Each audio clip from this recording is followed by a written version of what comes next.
There are moments when you tell yourself you need a break from people, not because someone hurt you, not because you're angry, but because even simple conversations feel strangely exhausting. Someone texts you, and before replying, your brain starts calculating. What tone should you use? How energetic should you sound? How much of yourself should you reveal? And by the end of the interaction, you feel tired in a way sleep doesn't fix. So you start believing something dangerous. Maybe you just don't like people anymore. But that may not be true at all. Because sometimes, you don't hate people. You hate performing for them. Visual. Person sitting silently while others laugh around them. Most people think social exhaustion comes from introversion. But often, it comes from something deeper. Continuous self-monitoring. A hidden psychological process where your brain constantly watches your own behavior while interacting. Not just talking. Managing. Editing. Controlling. You laugh at the right time. You soften your opinions. You hide reactions that might seem too much. You become emotionally adjustable. And after years of doing this, you stop noticing it. It becomes automatic. Like running dozens of invisible tabs in the background of your mind. The strange part is, other people may genuinely enjoy being around you.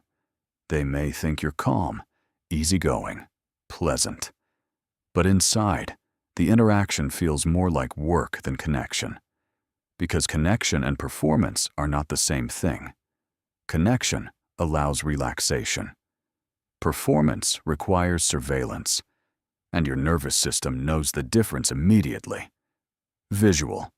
Abstract brain animation with glowing neural pathways. In psychology, there's a concept called self-monitoring.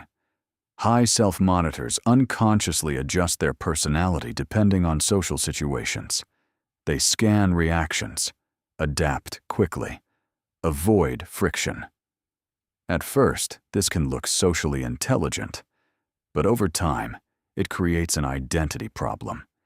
Because when every version of you is optimized for acceptance, you slowly lose access to the version that feels natural. This is why some people feel lonely, even with friends. Not because nobody is there, but because nobody is meeting the unedited version of them. And eventually, your brain begins associating people with tension instead of safety. Not consciously. Physiologically, your nervous system starts preparing for social interaction the same way it prepares for a performance review. Heart slightly alert, mind slightly guarded, emotions slightly filtered, small adjustments, repeated thousands of times. Visual. Person changing masks in front of a mirror. What makes this pattern confusing is that it usually starts as an adaptation, not a flaw. Maybe you grew up around unpredictable reactions, where being too emotional caused conflict, where honesty created distance, where approval felt conditional. So your brain learned something important very early. Being accepted is safer than being authentic. And the brain loves safety more than honesty, especially during childhood. Neuroscience shows that social rejection activates many of the same brain regions as physical pain. To a developing brain, exclusion doesn't feel symbolic. It feels dangerous. So your nervous system becomes strategic. You learn to read rooms quickly, adjust energy levels, become easier to manage. Not because you're fake, because your brain is trying to protect your place inside the group. Visual. Child sitting quietly at dinner table. But here's the hidden cost. When adaptation becomes identity, you no longer know when you're performing. You only know you're tired. This is why some people suddenly disappear socially. Not out of hatred, out of overload.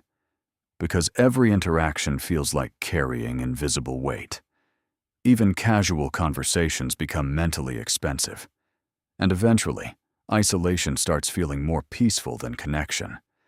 Not because solitude heals you completely, but because solitude removes the performance. For a moment, your nervous system can finally unclench. Visual. Empty room with sunlight moving slowly. There's another psychological layer most people miss.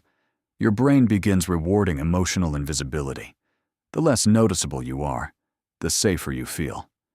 So you avoid expressing strong preferences. You become fine with everything. Restaurants, plans, opinions, boundaries. You shrink friction before it happens. Behavioral psychology calls this avoidance reinforcement. When avoiding discomfort gives temporary relief, the brain repeats it automatically. And over years, your personality becomes shaped around preventing tension instead of expressing reality. The problem is, the more you suppress yourself socially, the less rewarding social interaction becomes. Because your brain knows the connection isn't fully real, even if nobody else notices. Visual. Waves moving slowly in dark water. Think of your mind like a theater stage.